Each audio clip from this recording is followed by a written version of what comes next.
지금은 성경 봉독 시간입니다. 우리 하나님의 말씀은요, 한 절입니다. 다 읽을 수가 없어서 한 절만 읽도록 하겠습니다. 다니엘서 12장 4절에 있는 말씀입니다. 다니엘서 12장 4절에 있는 말씀입니다. 하나님의 말씀은 다니엘서 4장 12절에 있는 말씀입니다.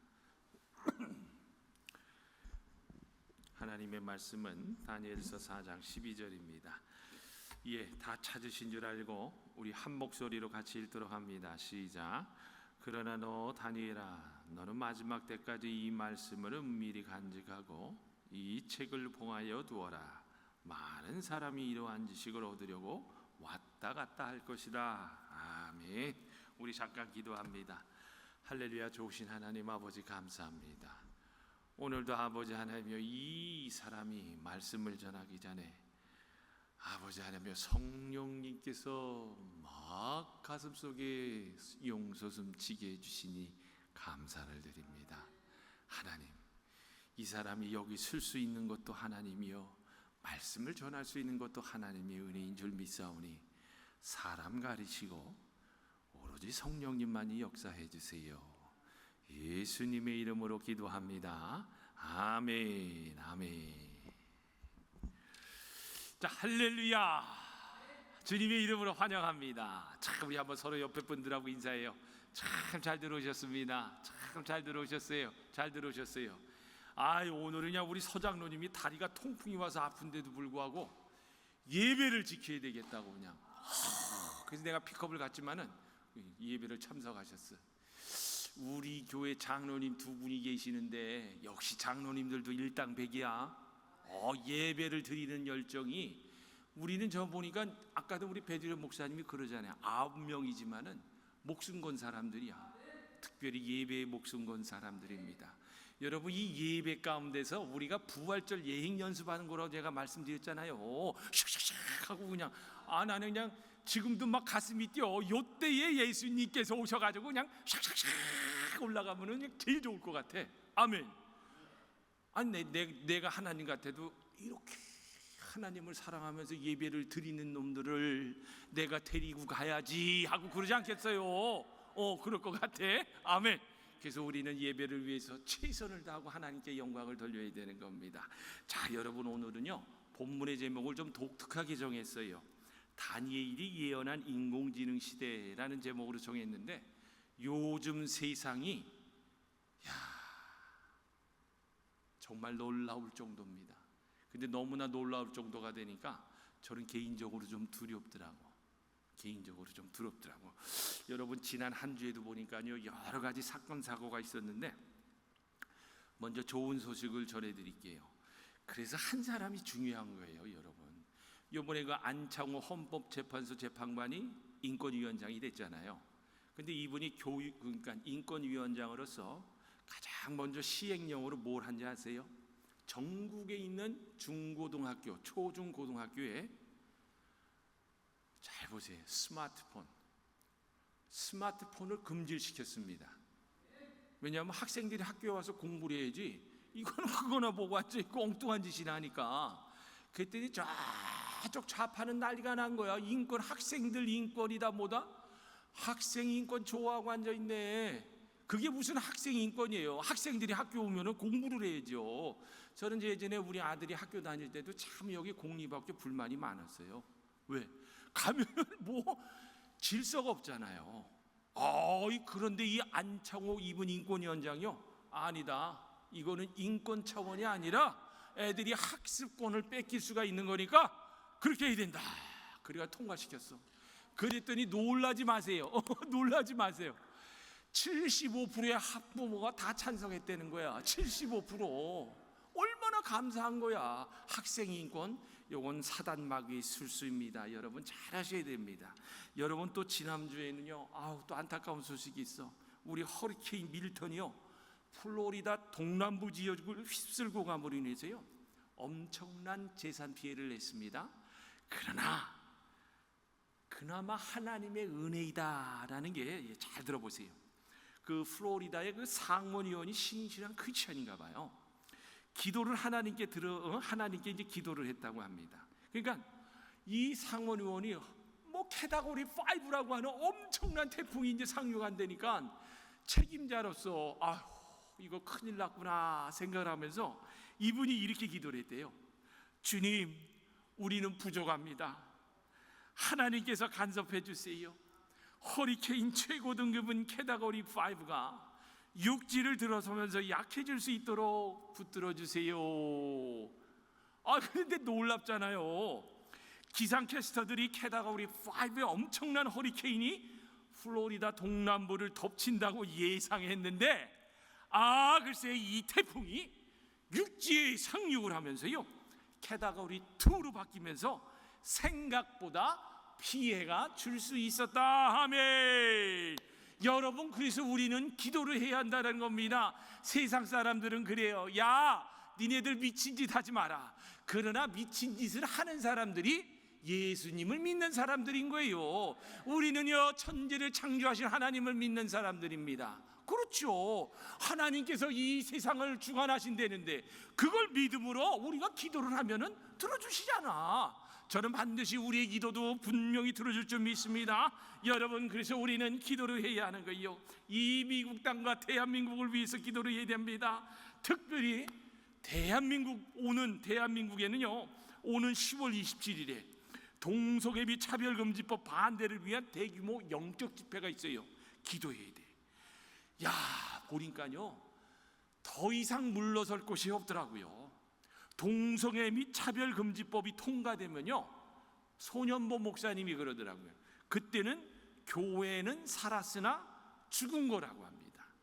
대한민국 교회가 이제는 일어나서 행동해야 할 때입니다.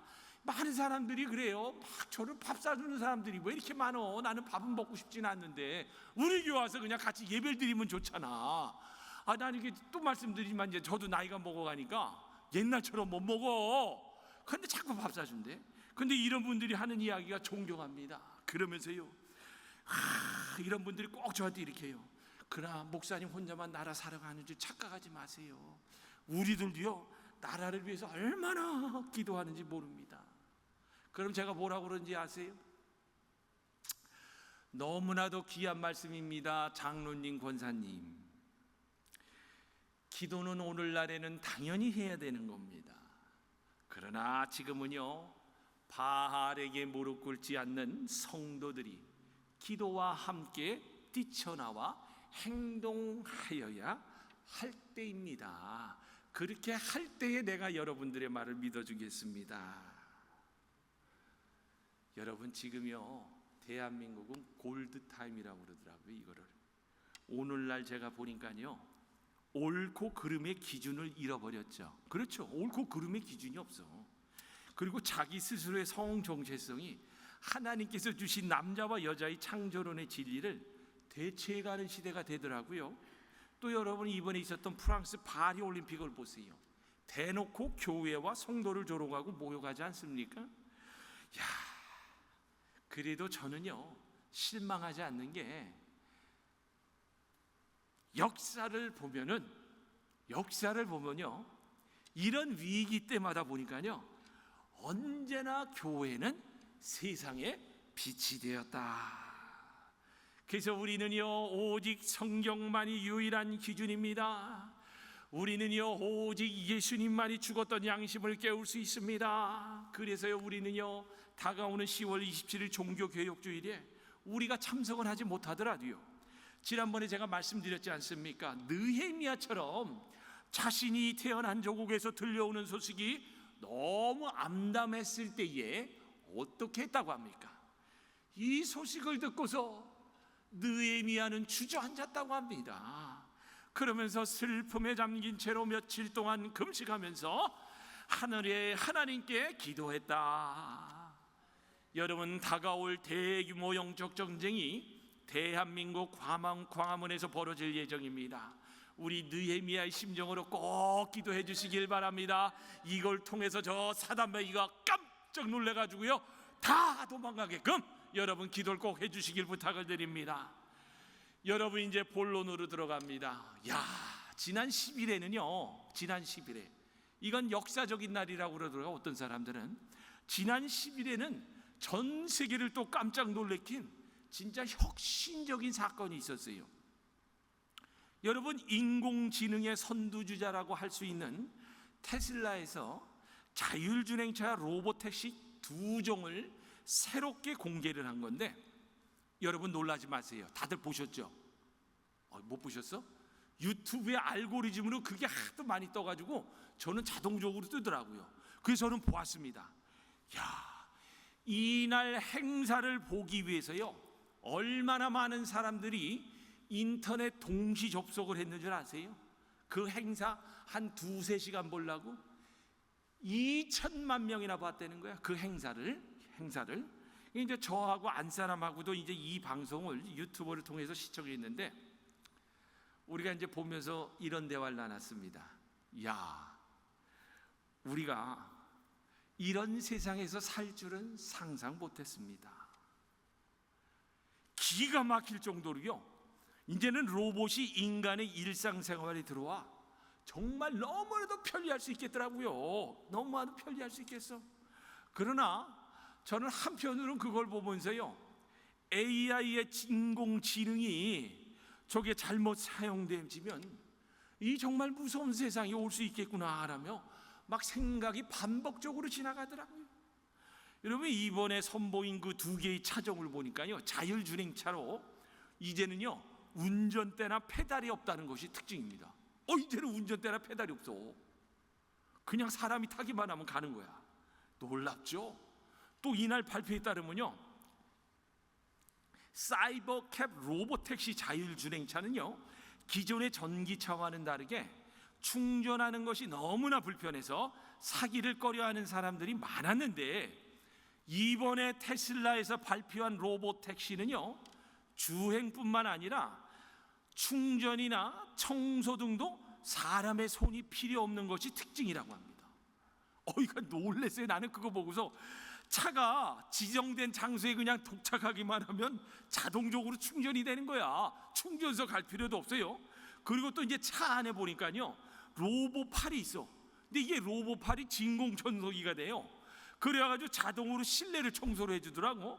그리고 이제 컵홀더라고 그러잖아요. 그 컵 꽂아 놓는데 그 컵홀더에 놓여 있는 그 플라스틱 병도요, 세상에 스스로 집어가지고 쓰레기통으로 이렇게 가져다가 주고, 심지어는 이제 운전대 오른쪽 센터에 디스플레이어가 있잖아요.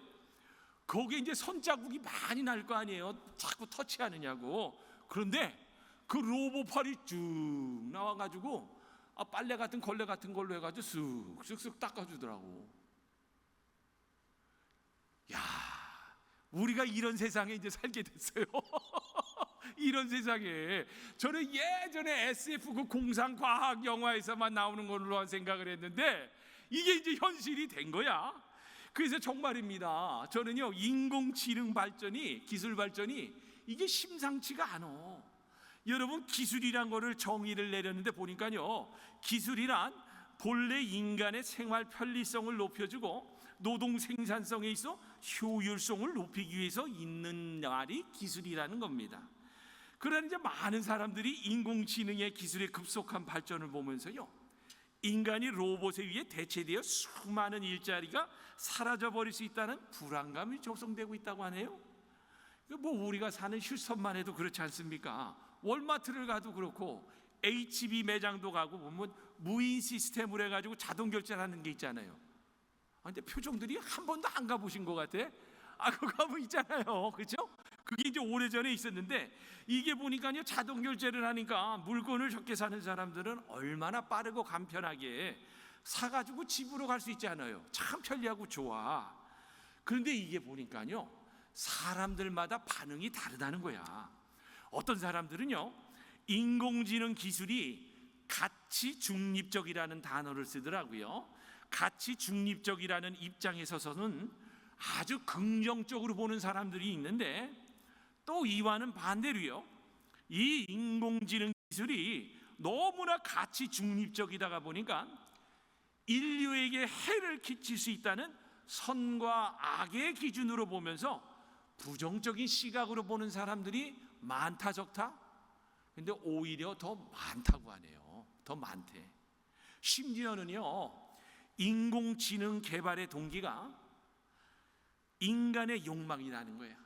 하나님처럼 이 세상을 지배하고픈 인간의 욕망이 있기 때문에 이것은 자제해야 한다라는 의견들이 많다는 거야. 그래서 저는요, 이번에 그 위 로봇 그 테슬라 행사를 통해서 상상을 초월하는 속도로 발전하고 있는 우리가 지금 인공지능 시대에 살고 있지 않습니까? 그래서 우리가 어떻게 성경적 기준을 가지고 이걸 종말론적 관점에서 한번 바라보면서 살펴볼 수 있어야 되지 않는가라는 입장에서 한번 오늘 설교를 준비해 봤는데, 그런데 놀랍죠? 성경은요, 오늘날 인공지능 시대를 이미 예견을 했다는 거야. 성경은. 근데 그게 누구라고 해요? 다니엘이라는 거야. 다니엘. 주후 6세기 남유다 멸망 이후에 바벨론과 메데 페르시아 제국에서 예언자로 활동한 인물입니다. 그 당시 왕들과 국가에 대한 예언뿐만 아니라 앞으로 다가올 마지막 시대에 관한 묵시적 환상을 기록한 성경책이 다니엘이에요. 다니엘서. 특히 오늘 우리가 읽은 본문이 들어있는 다니엘 12장이 보니까요, 인류 종말, 그래서 7년 대환란과 하나님의 마지막 구원 사역에 관해 예언하고 있는데, 오늘 본문에 나오는 짧은 한 문장으로 마지막 시대를 잘 표현해주고 예언해주고 있더라는 거예요. 그래서 개역 성경으로 제가 다시 한번 읽어드리겠습니다. 다니엘아, 마지막 때까지 이 말을 간수하고 이 글을 봉함하라. 많은 사람이 빨리 왕래하며, 영어 성경에는 이리저리 왔다 갔다 하며 이렇게 표현이 되더라고요. 그러면서 지식이 더하리라. 이게 이제 개역 성경이니까 여러분 이제 클리어하게 이제 와닿죠. 자, 보세요. 하나님께서 다니엘에게 보여주신 마지막 시대의 장면은요, 첫 번째로 많은 사람들이 빨리 왕래한다고 합니다. 그 다음에 두 번째로는요, 지식이 증가한다라는 거예요. 근데 여러분 잘 알다시피 보세요. 지금 우리 인류 역사가 발전되는 걸 보니까요, 보세요. 18세기와 19세기에는요, 증기기관의 발명을 시작으로 해서 1차, 2차 산업혁명이 이루어졌습니다. 그렇죠? 그리고 이제 20세기 후반에는요, 정보통신 기술의 획기적인 발전으로 뭐가 일어나요? 3차 산업혁명이 일어납니다. 그래서 그때부터는 컴퓨터와 인터넷 기술 상용화는 정보의 온라인화를 촉진해 가지고요, 지식 정보가요 폭발적으로 증가하는 시대가 열렸다는 거예요. 여러분 보세요. 우리가 쓰는 스마트폰이 대표적인 예 아니에요. 스마트폰은요, 우리가 어딜 가다가도 구글 딱 하면 딱딱 못 치면요 바로 나와. 그래가지고 우리 아들이 그러잖아요. 아빠, 구글 is my God. 왜? 구글을 통해서 다 볼 수 있는 거야. 다 알 수 있는 거야. 그만치 지식의 양이, 저는 우리 아들 딸이 나보다 더 똑똑한 것 같아. 어떨 때는 세상 사는 게. 성경책은 제가 더 알아도. 왜냐? 구글에서 그 정보상식이 얼마나 많은 게 정보상식이 나오지 않습니까? 놀라울 정도예요. 그런데 여러분 보세요. 이게 보니까 다니엘의 예언대로 성취되어 가고 있다라는 예표라는 겁니다. 보세요. 이 3차 산업혁명으로 고도화된 정보통신 기술은요, 이제는 21세기에는 뭐라고 그래요? 4차 산업혁명으로 나아가는 발판이 마련됐다 그러면서 최근에는요, 4차 산업혁명의 핵심 기술을 뭐라고 그러죠? 인공지능.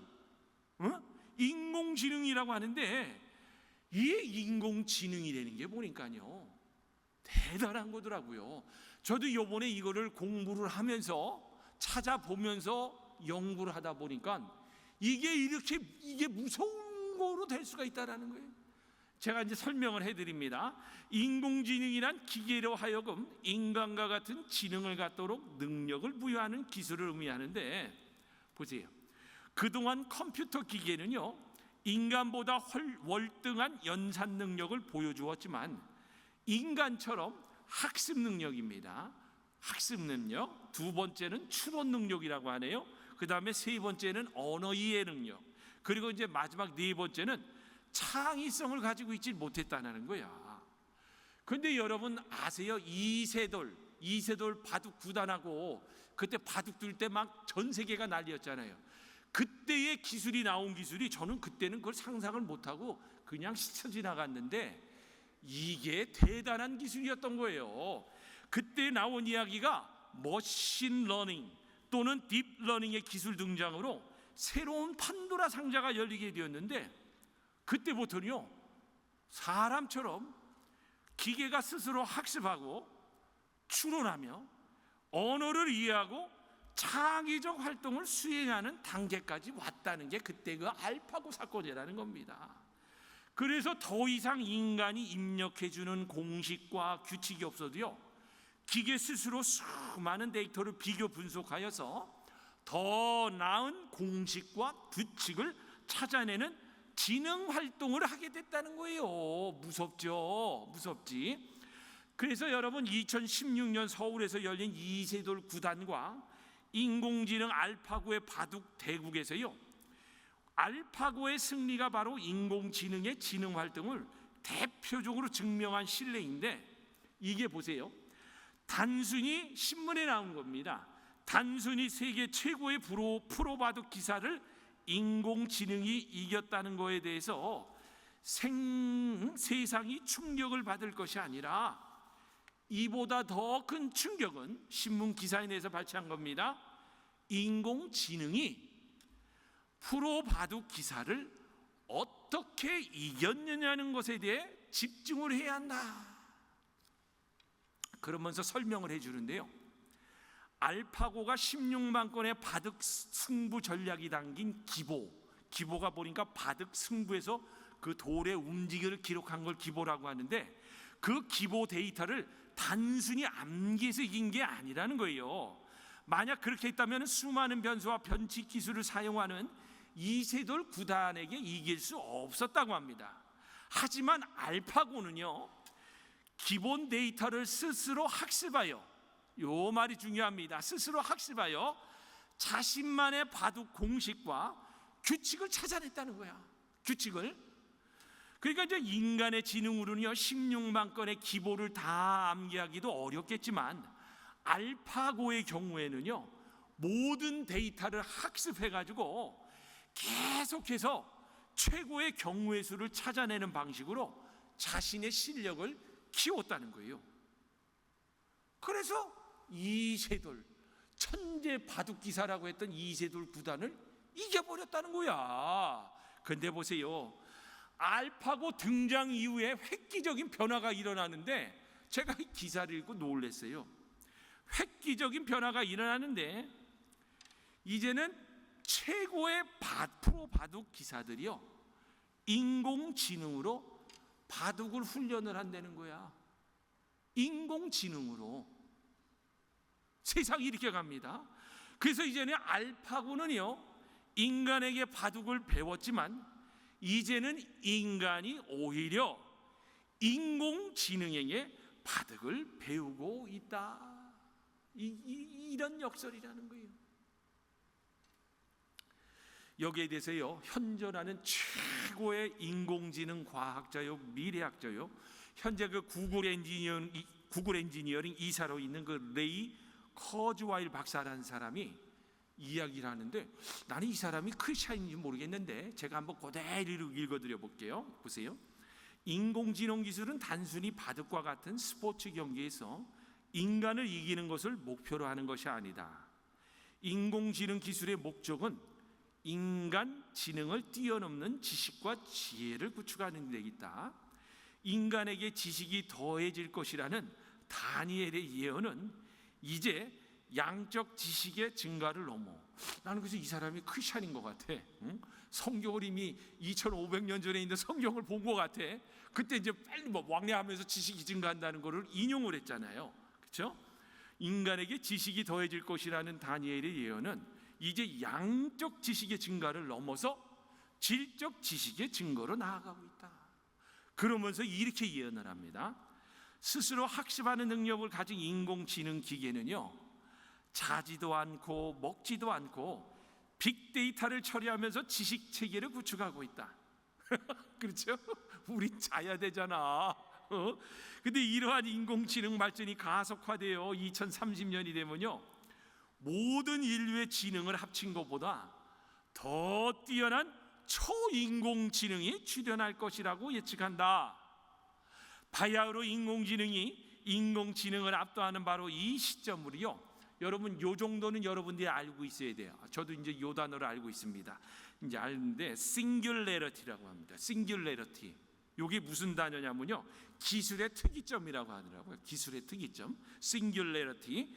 그런데 고도로 발전된 인공지능은요, 정치, 경제, 사회, 가정, 교육 등 모든 영역에서 지적 판단과 결정에 있어 최고의 경우의 수를 제한해 줄 것이며, 따라서 인간은, 이게 중요해요, 인간 지능을 뛰어넘는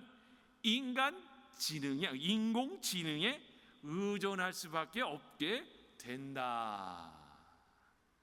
이게 우리의 퓨처라는 겁니다.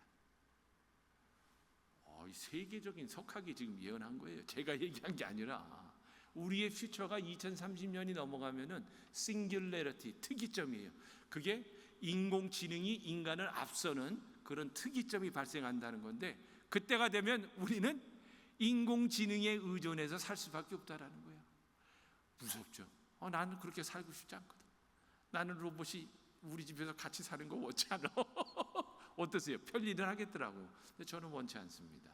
그냥 제가 건강할 때까지 살다가 하늘나라에 가는 게 제 소원입니다. 여러분도 그런 소망이 있으시죠? 기계가 나의 이런 모든 걸 다 도와준다. 근데 우리 한 사람은 편리를 하겠다고 또 이렇게 얘기를 하더라고요. 기계가 그냥 다 닦아주고 청소 다 해주고, 심지어는 보니까요, 빼까지 들어다주고.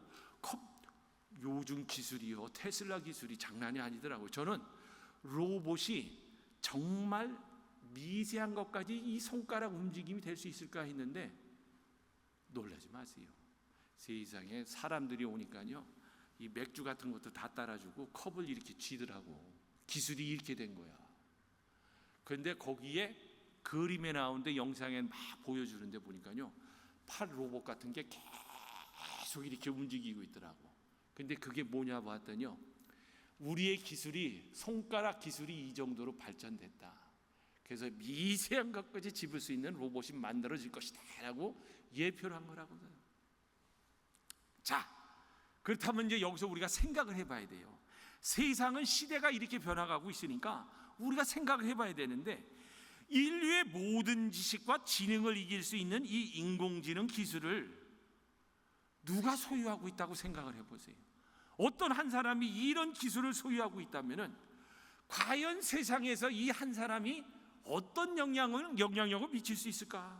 저는요, 아마도 인류 역사상 이 사람이 신의 권세에 가장 근접한 능력을 가진 사람으로 볼 거라고 생각을 하는데, 여러분도 그렇게 생각 안 드세요? 난 그런 생각이 들더라고요. 그래서 우리는요, 종말론적 관점에서 다니엘의 예언을 그냥 스쳐 지나가서는 안 돼요.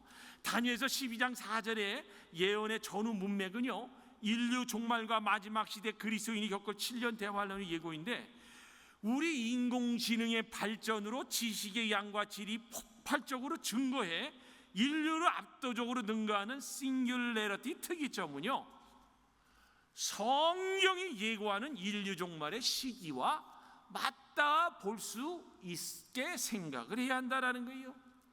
그래서 여러분, 저는요, 성경 구절을 다 찾아봤어요. 그랬더니 보세요, 역대상 12장 32절을 보면요, 이사갈 자손 중에서 시세를 알고 이스라엘이 마땅히 행할 것을 아는 두목이 200명이니 저희는 그 모든 형제를 관할하는 자며.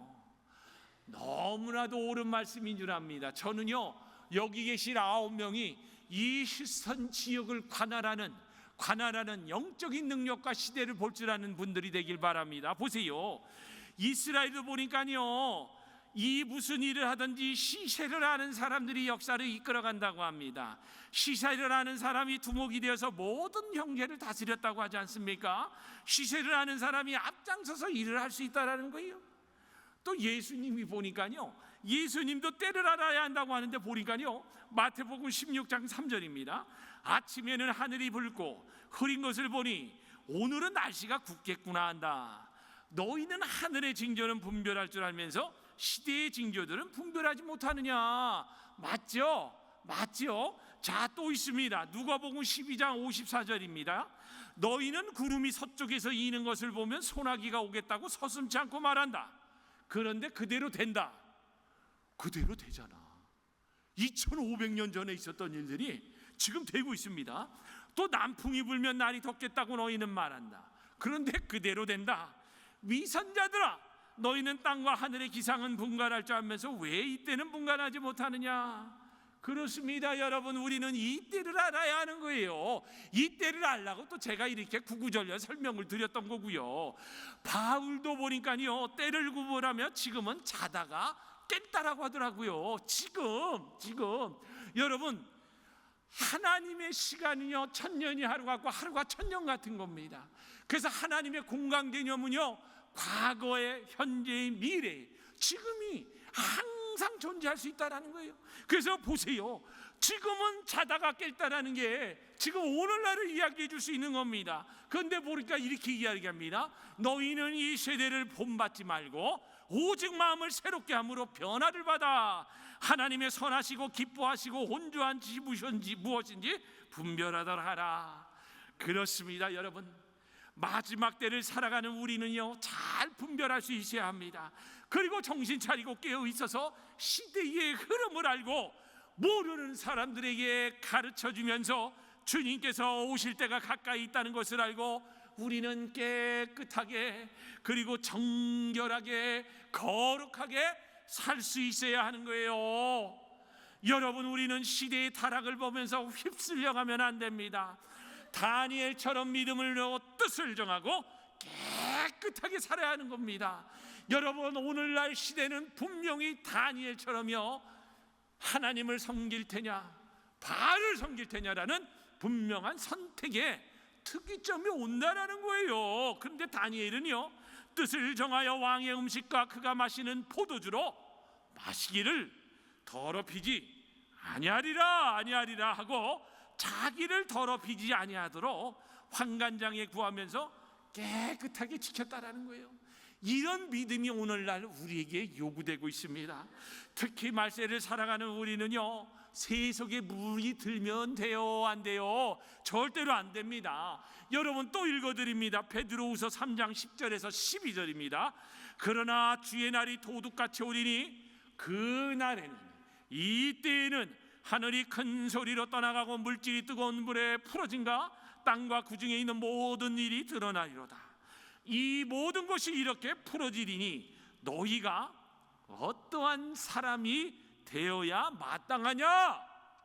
어떠한 사람이 되어야 마땅하냐? 지금 오늘날 시대에 하나님께서 우리에게 요구하는 겁니다. 그런데 성경은요, 이렇게 이야기를 합니다.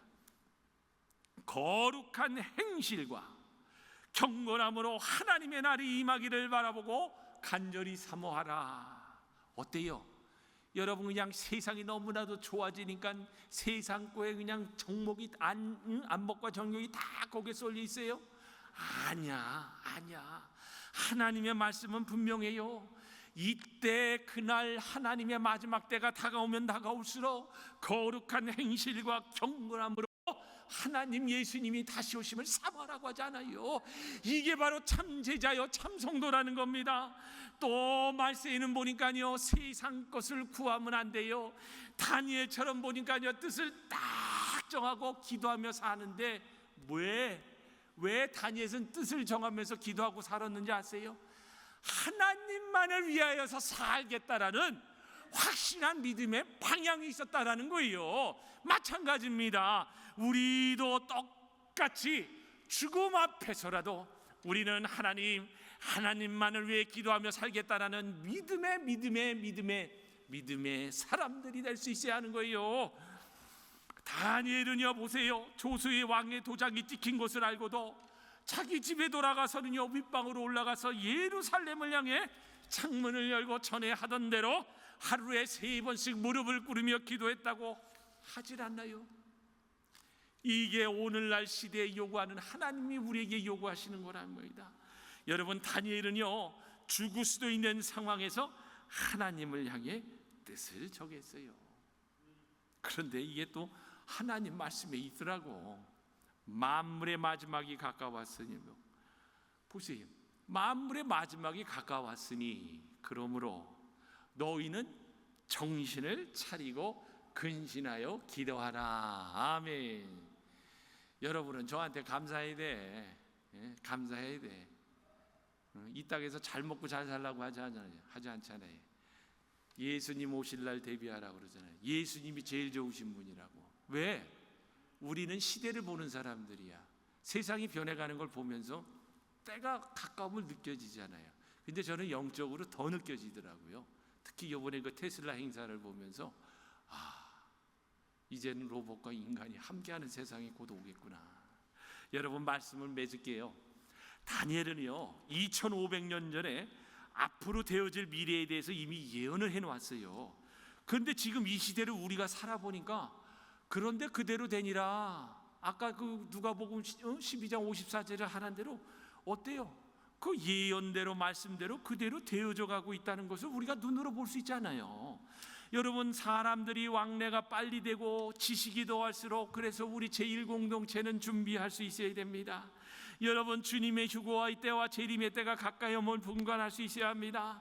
여러분, 성경은 분명히 기록하고 있어요. 이 예언의 말씀을 읽는 자와 듣는 자와 그 가운데 기록한 것을 지키는 자가 복이 있다다.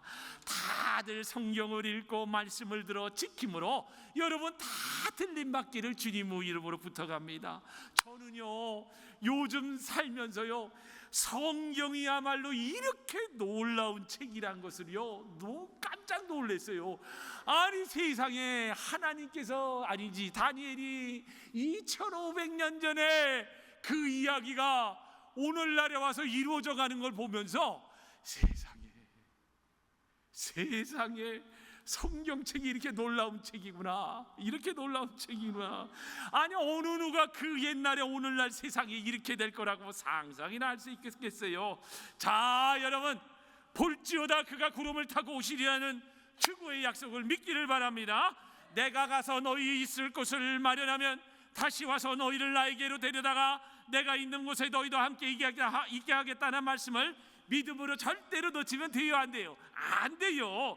이게 바로 살 길이라는 것을 꼭 아시고 시대를 잘 알고 분별하여 휴거와 재림의 소망을 다 이루는 저와 여러분이 되시기를 주님의 이름으로 축원합니다. 아멘, 아멘. 우리 찬송가 488장을 부르면서 하나님 앞에 헌물을 드리도록 합니다. 아멘.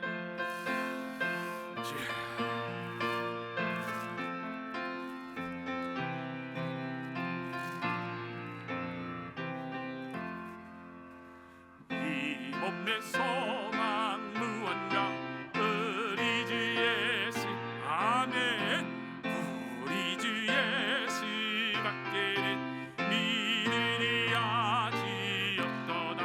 주 나에만 서 있으니 그 위에 내가 서리라. 그 위에 내가 서리라. 무섭게 바람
은혜가 좋으신 하나님 아버지 감사합니다.